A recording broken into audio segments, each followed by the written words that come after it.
हमारे मास्टर एगो गीत का संकेत कैलन।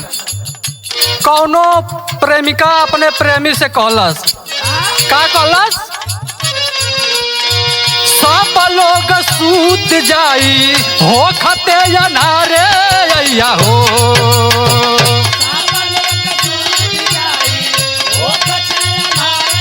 क्या बात है?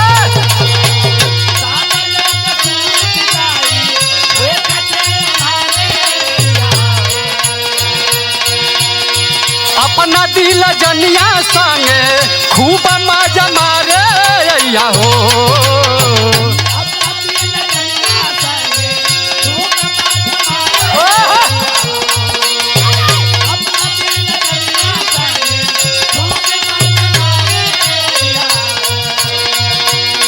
सब लोग सूत जाई हो खते अनारे अय्या हो। अपना दिल जनिया संगे खूब मजा मारे अय्या हो। आरे अय्या पारे अय्या, आरे अय्या पारे अय्या, नदिया किनारे अय्या हो।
अच्छा बाबूजी, तू ना एक बिरहा आप लोग के बीच में हम भोजपुरी बिरहा गायक उमेश लाल प्रजापति और साथियों के आवाज में भेज रहा हूं। जो घटना चर्चा का विषय बना हुआ है, पूरा सोशल मीडिया पे छाया हुआ है। जमाना में इस धरती पर कब का हो जाई एकर कौनो गारंटी ना है। कौनो रिश्ता में कब दाग लग जाई कौनो गारंटी ना, एहू का कौनो गारंटी ना है। न्यूज तो रोज आवत है, जैसे मेरठ कांड, औरैया कांड, चौरी चौरा कांड। तब तक एक कांड औरी आयल है जवन की पूरा सबके तोप दहलस। ये बिरहा के माध्यम से पूरी सच्चाई आप लोग को पता चलेगी। कवि जी बिरहा के अंदर 4 लाइन भूमिका का भाव देना मास्टर, कैसे?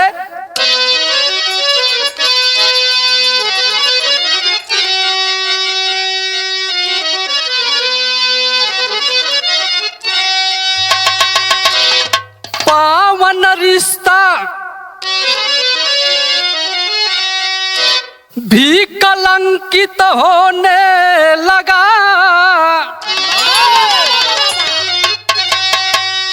है वासना की ऐसी आंधी चली। धरती गगन भी अपमान करने लगे, मानो कि आज मानवता जली। माँ की ममता में दागी लगी, देखो आज बेटी डहकने लगी। बेटी की डोली न घर से उठी, एक माँ ने ऐसी है चाली चली।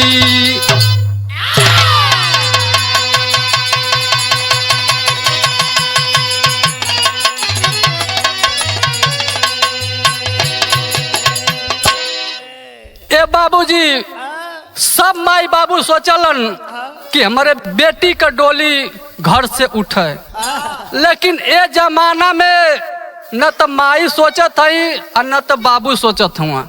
सब अपने अपने खुशी में भुलायल, अपने अपने सुतार में लगल है। बिरहा के अंदर बड़ी सुंदर एगो गजल का संकेत करत हूँ मास्टर कवि जी। आवा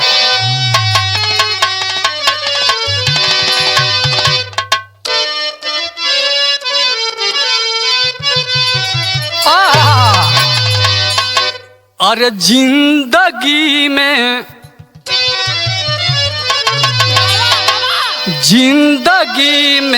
क्या रहा, जिंदगी में क्या रहा, एहसास मर जाने के बाद।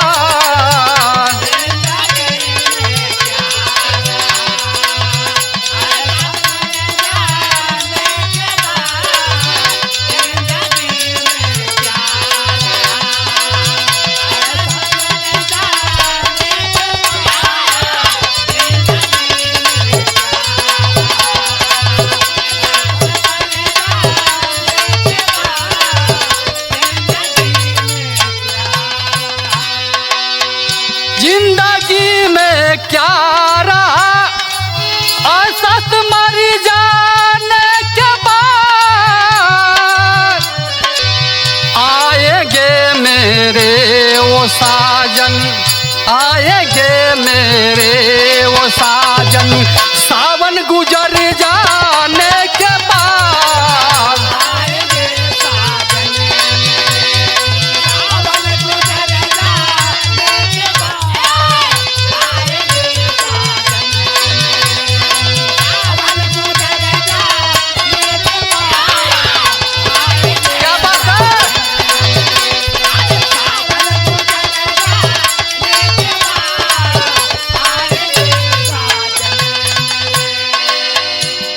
लेकिन कवि जी बिरहा के अंदर भाव लिखलन का,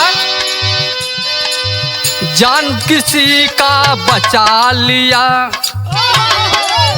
जान किसी का बचा लिया जिसने, वही तो भगवान है।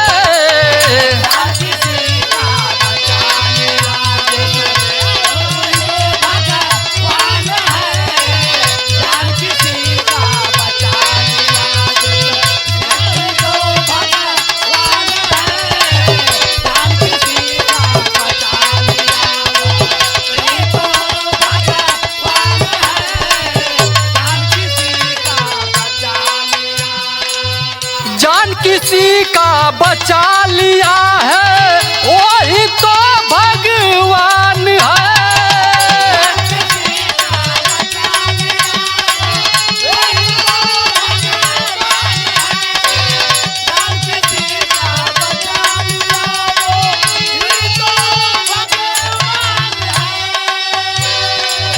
जान किसी का बचा लिया है, वही तो भगवान है। घर किसी का बसा दिया, घर किसी का बसा दिया, वही तो इंसान है।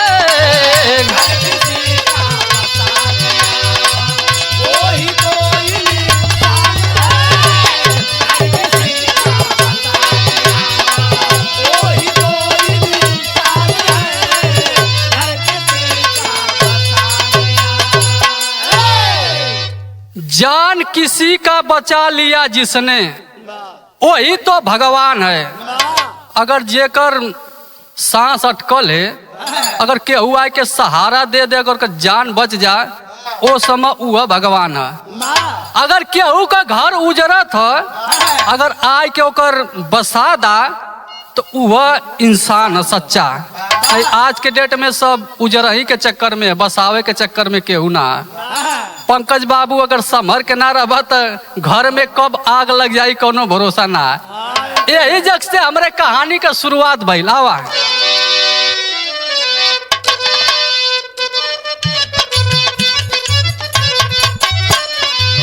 उत्तर प्रदेश जिला अलीगढ़ की घटना है। स्वार्थ के दुनिया में कोई ना ही अपना है। जितेंद्र सपना मनोहर के रहने वाले हैं। अपने औलाद को प्यार से वो पाले हैं। शिवानी बेटी जब हो गई सयानी है। माता पिता की देखो बड़ी परेशानी है। घर होरीलाल के मछरिया गांव में आए हैं। घर होरीलाल के मछरिया गांव में आए हैं। शिवानी की शादी राहुल संग रचाए हैं।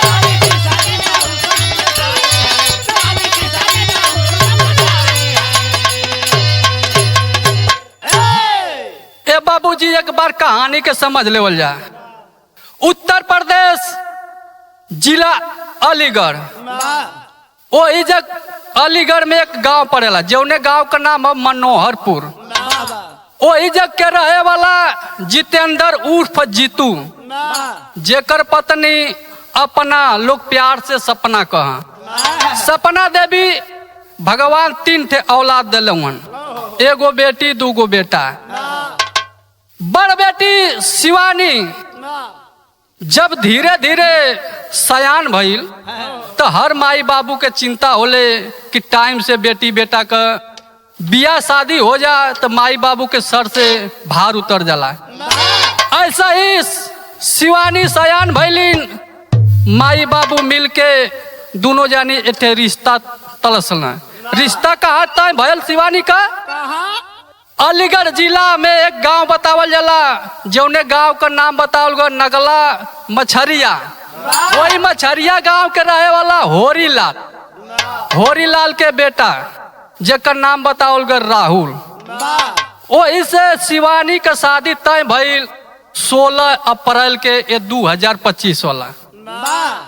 अब बतावल जाला अगर केहू के घरे में शादी बियाह अगर पड़े ले तो आदमी के चिंता हो जाला, चाहे लड़की वाला होखा चाहे लड़का वाला होखा। अब शादी तय करके जोन जितेंद्र हवन चल गई ना कमाए, शादी के जुगाड़ में लग गई ना। जब ऊ कमाए चल गई ना तो ए हर का हो था मास्टर एक लाइन गीत लगल।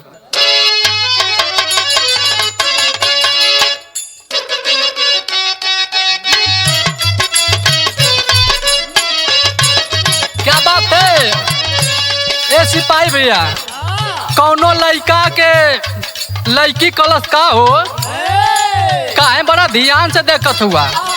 कबो लड़की ना देखले हुआ का कलश हम तोहके ना देखती, तोरे सिंगार के देखत हैं। बतावत आरा के ओठ लाली लगावलू,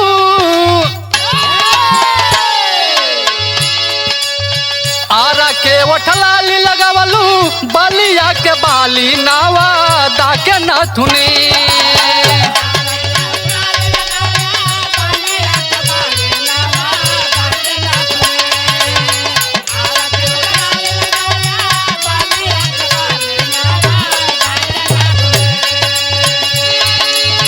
आरा के ओठ लाली लगावलू, बलिया के बाली नावा दाके नथुनी।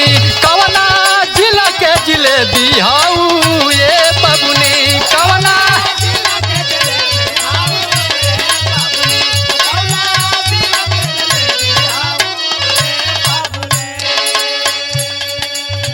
लेकिन बिरहा के अंदर कवि जी ने भाव दिया क्या? लगना धराई गईले पड़ी गईले दिनवा घरे आवे लगले।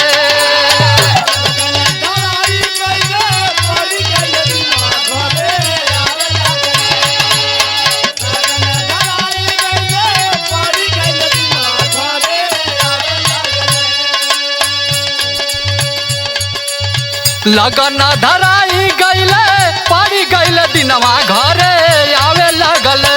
राहुल सासू से खूब बाती आवे लगले।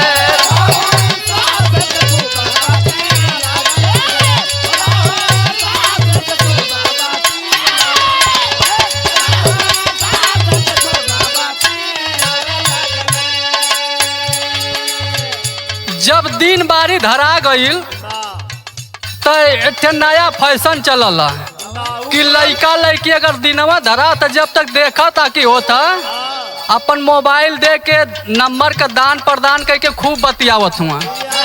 लेकिन यह लड़का लड़की ना बतियावत हुआ, यह सासू दामाद बतियावत हुआ। एकदम 24 घंटा में 14 घंटा राहुल सपना एकदम फोनवा पर लगल रहा। लेकिन इतना ना और ही आगे करें का करें,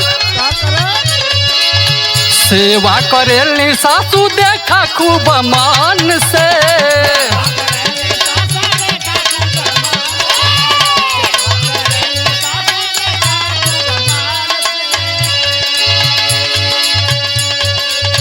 हरदम टाइट रहे ओठ अपन रंग के।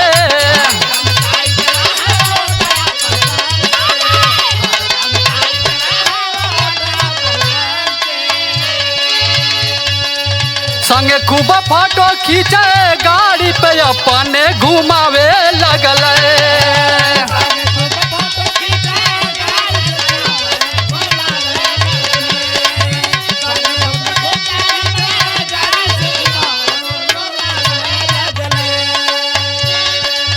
संगे खूब फोटो खींचे गाड़ी पे अपने घुमावे लगल।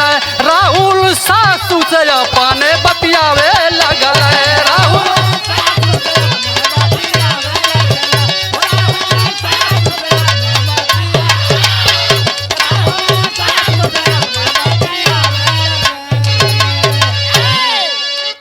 ए भैया इतना ना फोनमा पे बात ना होख।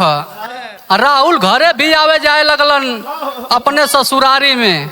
अब शादी ना भइल बा, जितना टाइम अपने होखे वाली बीबी के संगे ना बितावा उससे ज्यादा टाइम अपने सास के संगे बितावा। खूब लोग फोटो खींचे। मीडिया वाला बतावत रहल ना कि जब राहुल घरे आवा तो 40-45 के उम्र में साड़ी ना पहिरे, जीन्स टॉप पहिरे, खूब लिपस्टिक मारे करारा। सोचा कि हमारे लड़की के ना देखई हमारे ही में दीवाना रहा। कबो कबो दामाद के संगे बाजारे भी चल जाए। जब बाजारे जाए जब बाइक पर बैठे सिपाही भैया तो एकदम पेश के हाथ अकबारी में जब कमर में डाल के पकड़े ना तो राहुल का शरीर एकदम गनगना जा। ऐसा ही सिलसिला चला था, कुछ दिन तक चलल। तब तक भैल का मास्टर गीत बदलत है।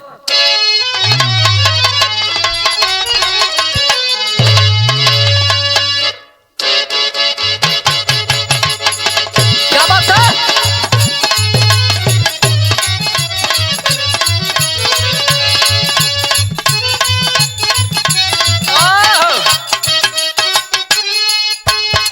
कौनो लड़की अपने प्रेमी के ओरहन देते का दलस चाहिए गईल बाड़ा गोदी में खेला के।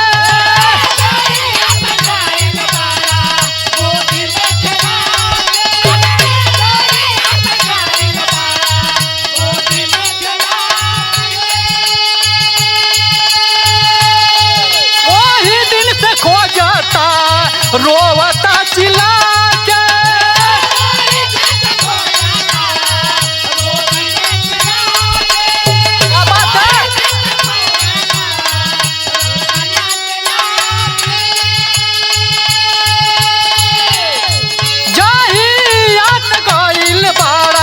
गोदी में खेला के वही दिन से खोजता रोवता चिल्ला के। लड़का तोहर के पापा कहता हमरा सैया जी के चाचा कहता।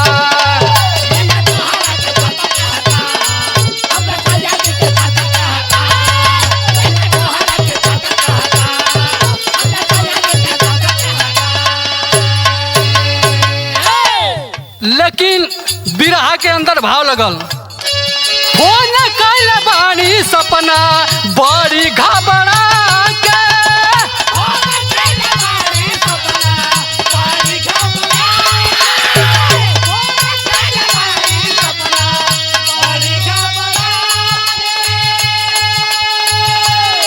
लगली बतावे हाल आंसुआ गिरा के।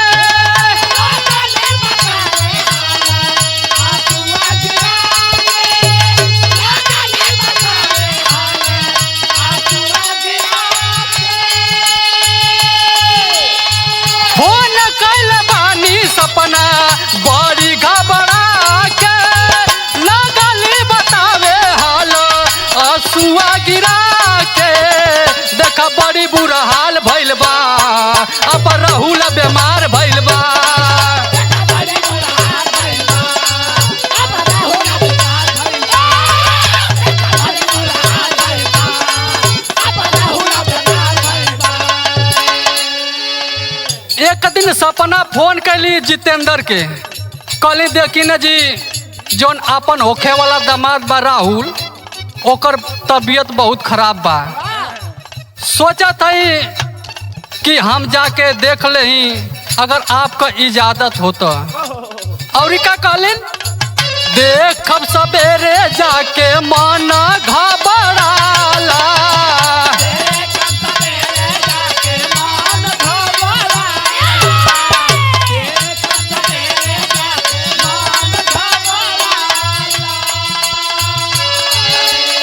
दाना पानी कुछ ना हम के घोटाला।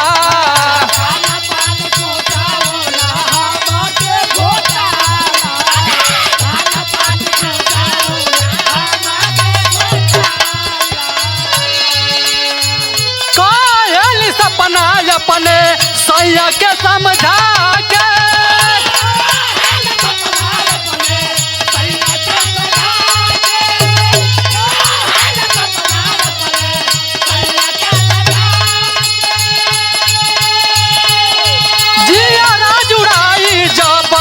देखब हम जाके।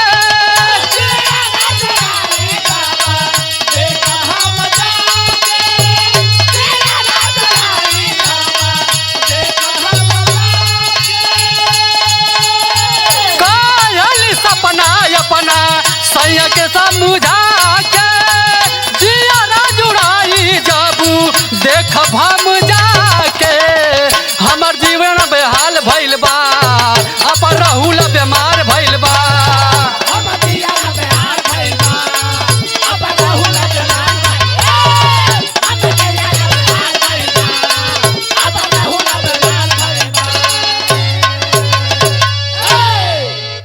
ए बाबूजी कहली राहुल का तबीयत बड़ी खराब है, हम अपने आँखी से जाए के देखब तो हमारे आत्मा के शांति मिली। नहीं तो हमारे दाना पानी कुछ निक लगत ना बा। लेकिन ए बतिया के जवन है कि जितेंद्र समझत ना हुआ। वो सोचे कि भाई होखे वाला दामाद बा, दिन नियर आइए गइल बा, भगवान ना करे कुछ हो जाता मन का इज्जत माटी में मिल जाई, फिर कहाँ चलल जी ढूंढे। यार सपना कैली का कि पहुंच गईली हॉस्पिटल जहाँ राहुल भर्ती है। जब हॉस्पिटल में गईलीन तो जब शाम भइल सिपाही भैया, तो राहुल कलश की मम्मी एक काम करी ना, आज भर रुक जाए। मम्मी तो आज भर रुक गईली। फिर सवेर भइल, फिर जब जाए के तैयारी कैली, फिर राहुल कह कि मम आज भर रुक जाए। वो तो जवन चाहत रह वह राहुल कह, बस एक बहाना रह कि हमके केहू रोके। बतावल जाला कि ओ राहुल के संगे 5 दिन सपना बितौलस। जब 5 दिन बितौलस तो भैल का पंकज यहाँ टेरी लगत है।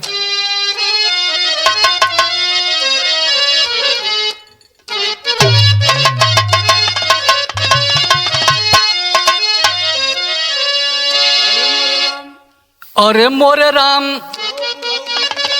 सेवा कर माई जैसन, अरे सेवा हो सेवा हो सेवा हो सेवा, अरे सेवा कर माई जैसन। हवस के आग में दहली ममता के जलाई, अरे जलाई अरे जलाई जियो। जब हॉस्पिटल में पहुंचल सपना तो सेवा तो ऐसन करे ओकर राहुल का, जैसे लगा कि ओकर सग मतारी कौनो बा वो हिसाब से सेवा करे। लेकिन अंदर अंदर तो आग कुछ और ही जलत बा। 5 दिन में वो राहुल और सपना के बीच में प्यार हो गई। प्यार भइल तो गाड़ी यहाँ तक बढ़ गई कि वो दोनों नाजायज संबंध में भी हो गए उसी 5 दिन के दौरान। जब 5 दिन के बाद जब सपना अपने घरे आइल तो घरे आइल तो का कैलस मास्टर गीत बदलल।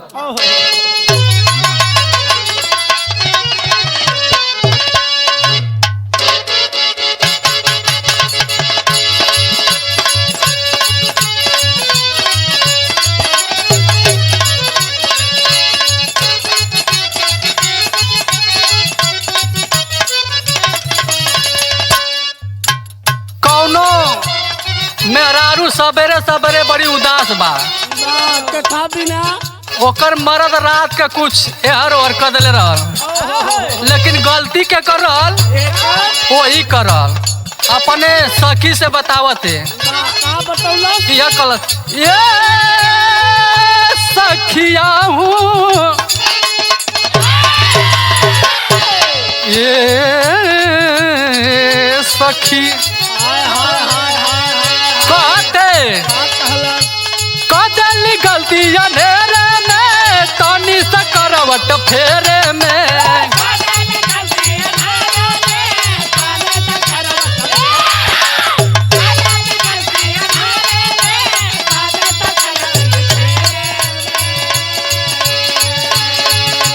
कदली गलती अंधेरे में तनी से करवट फेरे में लागल रतिया केहूनी से घाई आए सखी वही खातिन रूसल बारे सही आए सखी।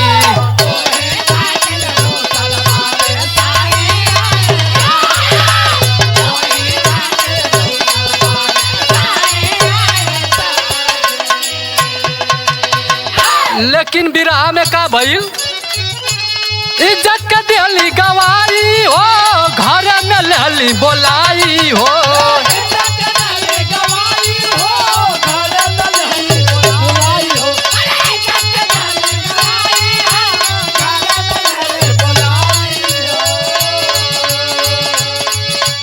इज्जत के दिली गवाई हो घर में लहली बुलाई हो।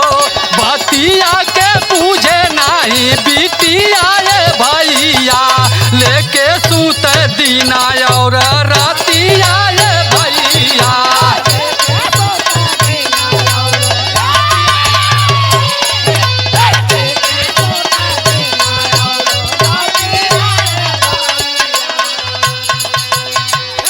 जब वहां से सपना अलिन राहुल के एक दिन अपने घरे बोलौली तो जोन बेटी शिवानी बा समझे ना दिन रात एकदम ओकरे सेवा में लगल रहा सपना अपने दामाद के।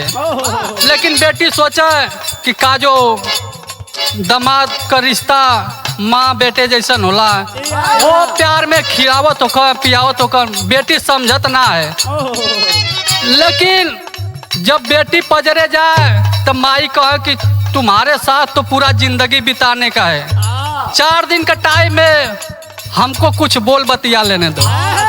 लेकिन आगे भइल का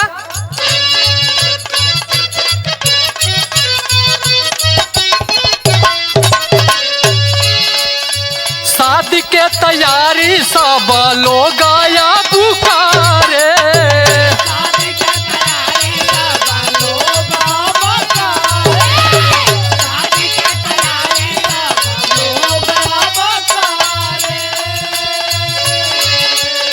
भेज दिली सपना अपना दीदिया के घरे।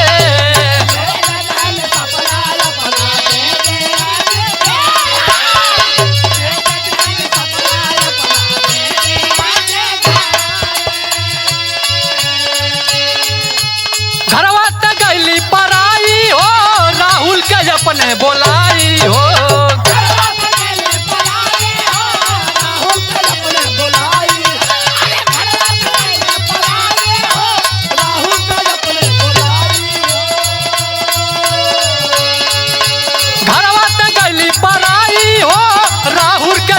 बोलाई हो आगनी और फैले लागल बतिया ये भैया लेके सूत दीना और रातिया ये भैया।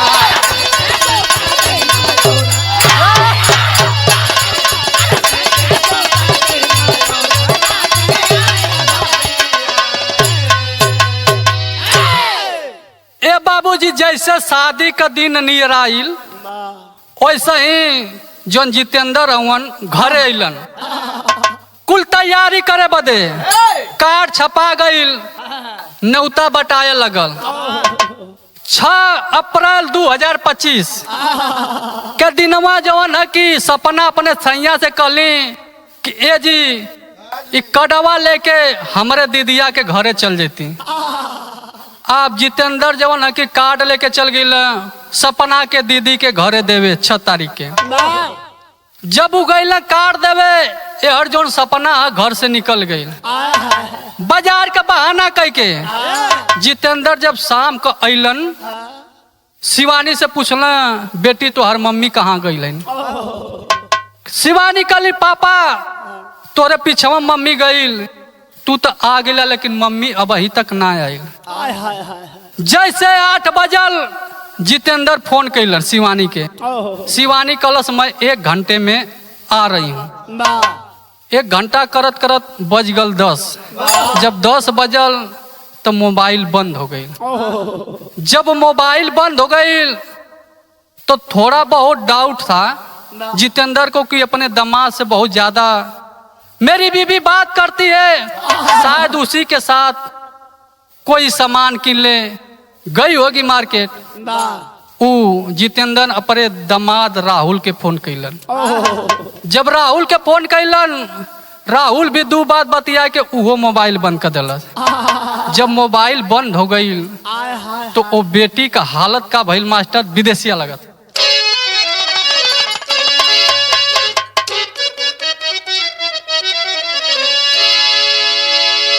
बेटी रोवली का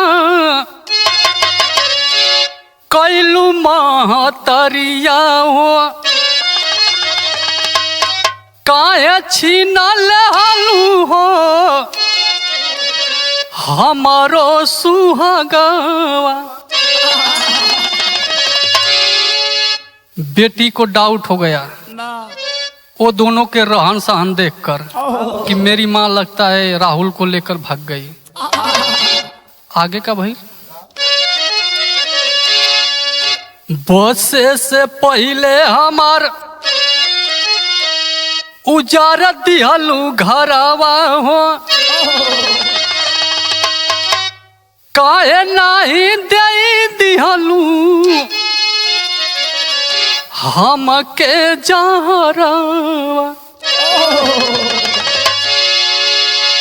बेटी रोवत है यह कलश, अरे माँ अगर तुमको यही करना था तो हमको क्यों नहीं जहर दे देती, मैं मर जाती।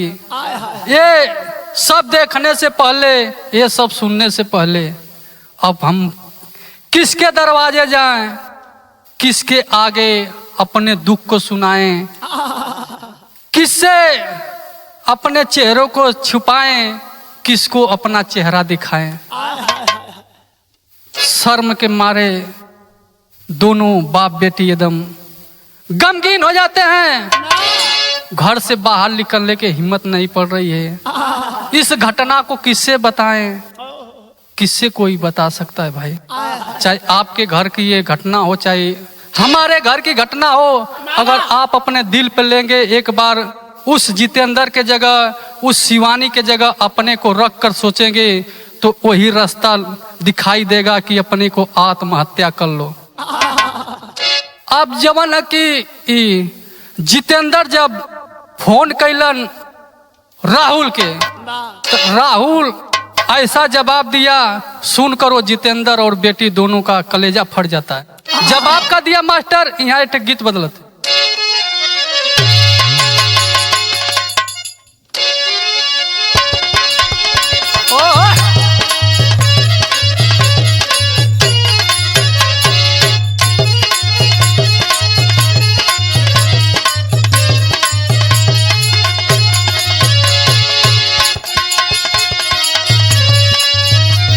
देवर अपने भौजाई से कहलस आखी में कजरा लगवले हो बारू,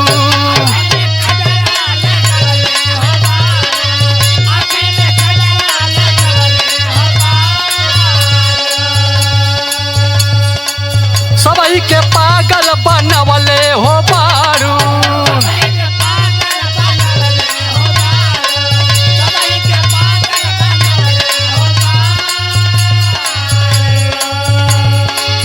आखी में कजरा लगवले हो बारू, सबई के पागल बनवले हो बारू।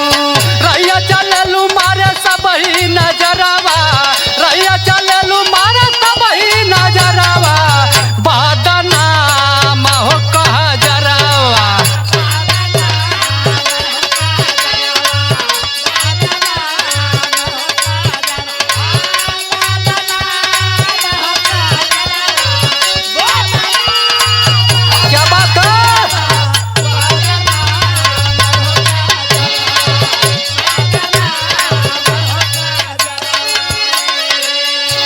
लेकिन बिरहा के अंदर भाव शिवानी के पापा हो कैले जब फोनावा, शिवानी के पापा जब कैले हो फोना, कहे तोर लागे हो हमार जननावा, कहे तोर लागे हो हमार जननावा, कहे तोर लागे हो हमार जननावा। शिवानी के पापा हो कैले जब फोनावा, कहे तोरा लागे हो हमार जननावा, रहे समझाई कहे माना कहनावा, रहे समझाई कहे माना कहनावा, भेजवा दहो भावनावा,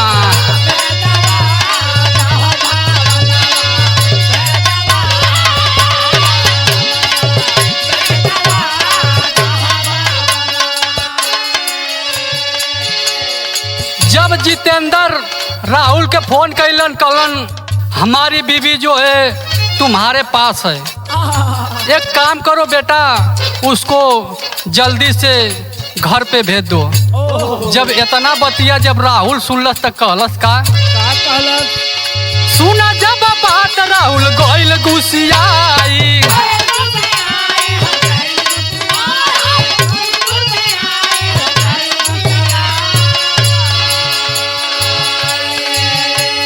कहे अब कबो नहीं घर पहुँचाई,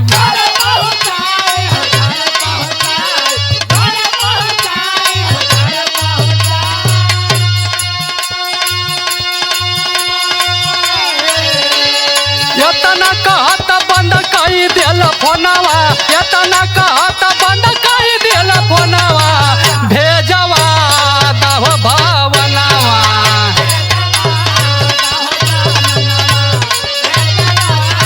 हो भावनावा, जियो बहादुर। हो भावनावा,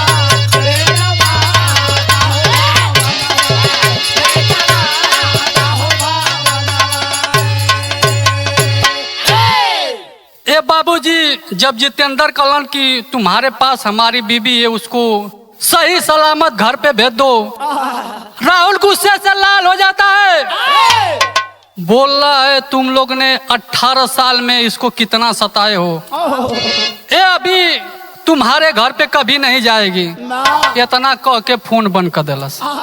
जब फोन बंद कर दिलस दोनों बाप बेटी एकदम घबरा जाते हैं। तो होत का मास्टर बिरहा के अंदर पपड़ लगा।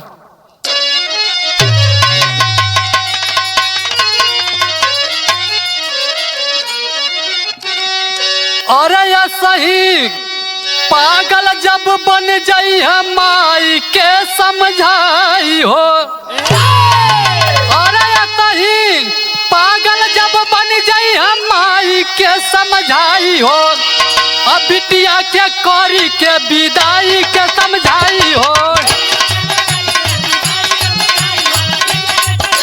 क्या बात है?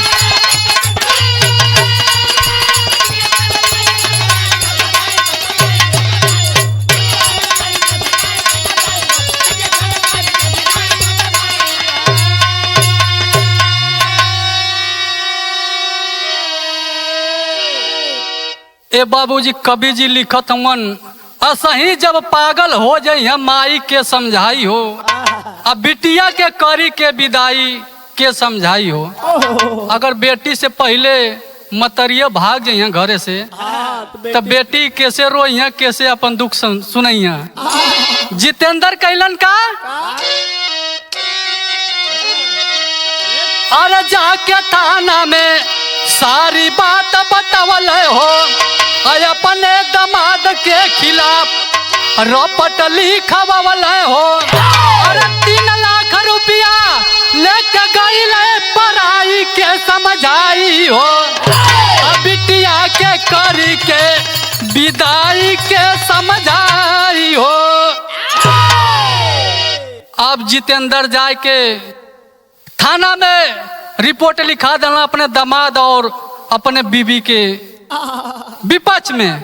कल 3 लाख रुपया और 5 लाख का गहना लेकर ये दोनों फरार हो जाते हैं। अब दरोगा जी तो रिपोर्ट लिख देना अब लिखल लेकिन बतावल जाला कि कानून बहुत अगर स्लो चलत है। ना जैसे कभी कभी नेटवर्क छोड़ देला मोबाइल का, वही तो कानूनो इसमें स्लो चलत है। अगर एक दिन वाला रिचार्ज मरबा तो 2 घंटा में खत्म हो जी। 28 दिन वाला लगल रही तो वह हाल है, जैसन पैसा देबा वैसन काम होता। ना ई कुल के तो फरार हो गई, लेकिन ई न्यूज इतना तेज वायरल भइल, ई कुल बात बतावल जाले बड़ी तेज भभकेले। ना जैसे मीडिया वाला तो एकदम बिना खर्चा पानी के तोरे घरे आ जात हुआ, छोटा सा कांड हो एकदम मरिया के पूरा देश दुनिया के जना दिए। ना लेकिन ये हर भइल का मास्टर आला लगा।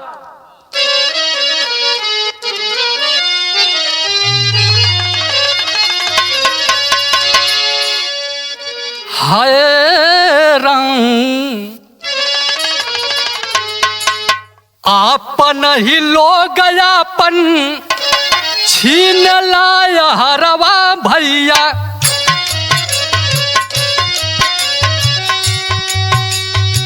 अपन ही लोग दुखवा दिल बढ़िया।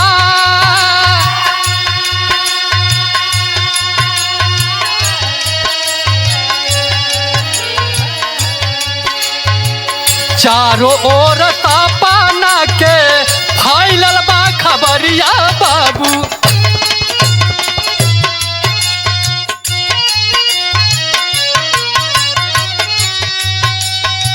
शासन के लोग खोजे टिमिया हो बना।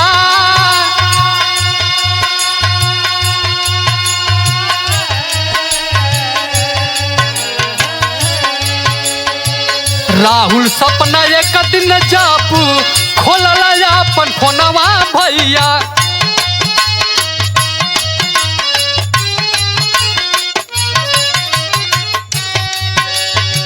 न्यूज देख के दोनों जानी गईले घबरा।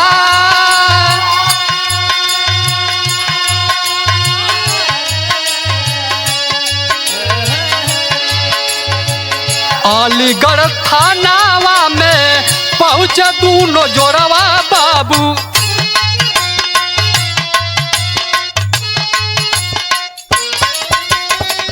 कहे साहब सही नहीं हवे हो बयान।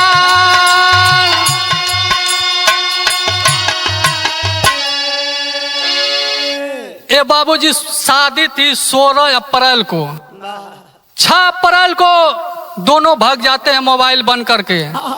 अब भगलन तो गईलन कहाँ, पहुंच गए ना बिहार। अब बिहार में कहाँ पहुंचलन, कहाँ सीतामढ़ी थाना, गांव बतावल गए टीकमगढ़। ना टीकमगढ़ में जाए के उकुल टिक गई नहीं। टिक गईला। अब मोबाइल खोलना 5-6 दिन के बाद, 1 हफ्ता के बाद 15 तारीख, जब 15 तारीख के मोबाइल खोल के देखत हुआ सुन तो हर वेबसाइट पर बस उन्हें का चर्चा चलत है।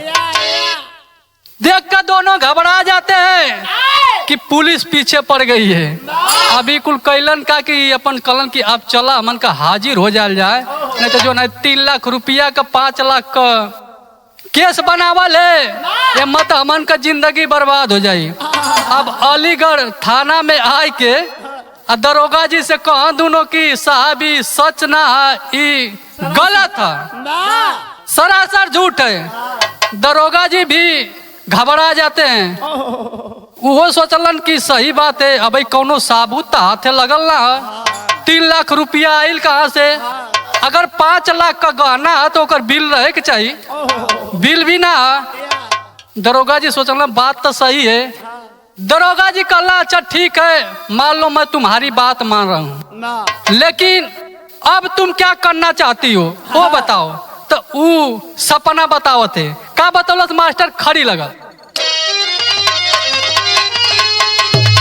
अरे आके जिंदगी ऐसन मोड़ पर खड़ी, साथ छोड़ब ना रुकी भले जीवन के घड़ी।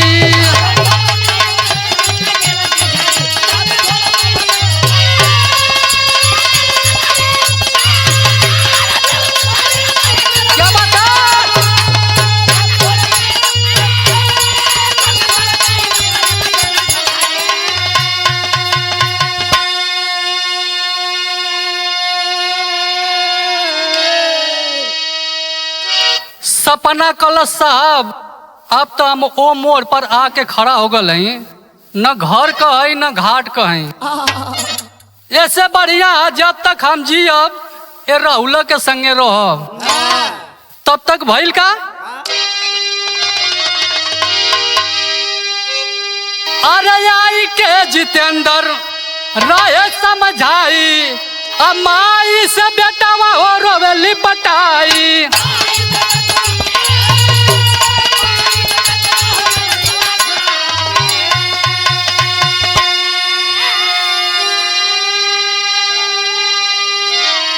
अरे बेटी शिवानी बेहोश हालत में पड़ी, साथ छोड़ब ना जब ले रुकी जीवन के घड़ी।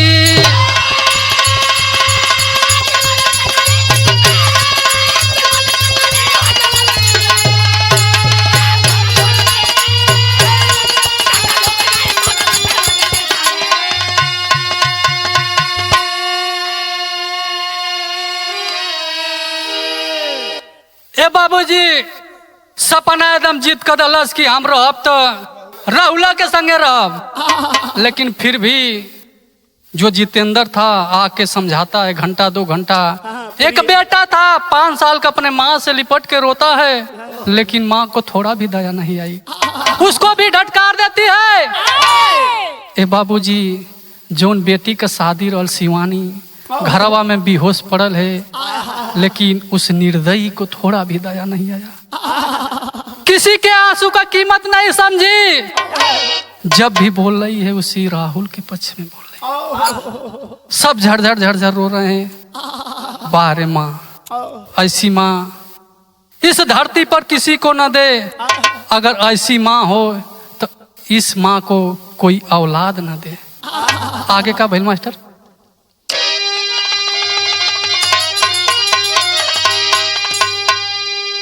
अरे केहू के ना मिले ऐसन माई, अब बाबू पछताल हो बेटा जनमाई।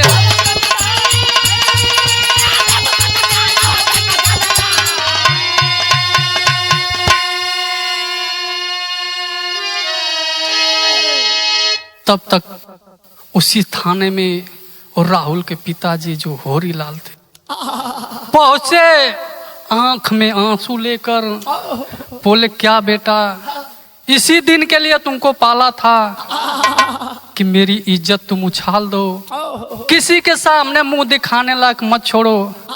लेकिन उस निर्दयी को भी थोड़ा भी दया नहीं आई, न बाप के आंसू का कीमत समझा। वो भी जिद पे अड़ जाता है कि मैं अगर किसी से शादी करूंगा तो सपना से। ए बाबू बतावल गयल कि जो राहुल था गांव का एक औरत और लेकर भागा था, जिसको 2 माँ अपने साथ में रखकर उसको छोड़ दिया था। बाबू माई के उस मोड़ पर खड़ा कर दिया था, जो कि न जी सकते थे न मर सकते। तो आगे का होता मास्टर।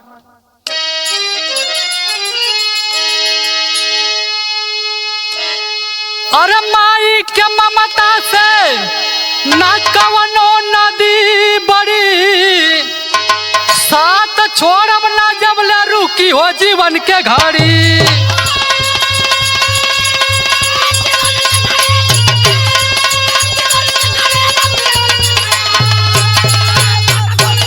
क्या बात है।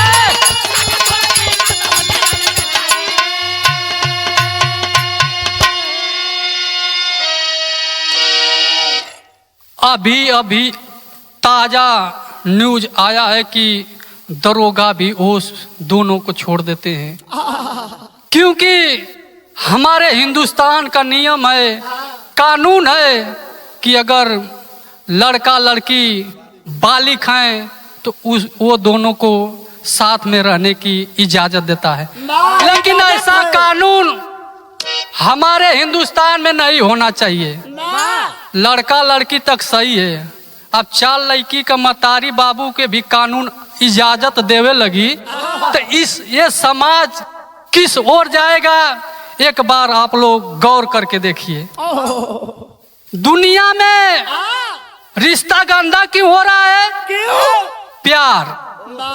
बार पिया अगर मतारी बेटा संबंध बना लेत हुवन, लोग पूछत हुआ ऐसा तुम लोग ने क्यों किया, झट से जवाब दे देते हुआ मन का प्यार करत ही जा।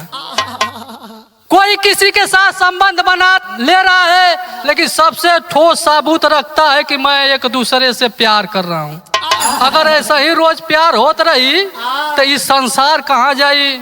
बस मात्र 5-10 साल में देखिए। यहीं से दरोगा जी उस दोनों को छोड़ देते हैं। मीडिया वाले के रिपोर्ट के हिसाब से बताया जा रहा था कि उसके पेट में राहुल का गर्भ भी पल रहा था, जहां तक न्यूज में उसकी बेटी भी बोल रही थी। अब इसमें क्या सच्चाई है आगे मालूम पड़ेगा। यही जग से हमार विराह समाप्त भइल। गुरु घराने का पर्चा लगा मास्टर।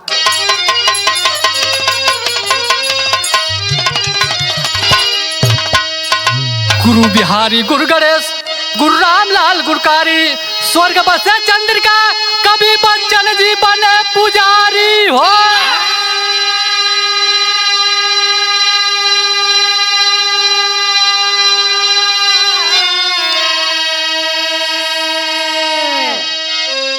अरे सेवा कर माई जैसन, कविता उमेश लाल इज्जत रखा बचाई, सेवा कर माई जैसन।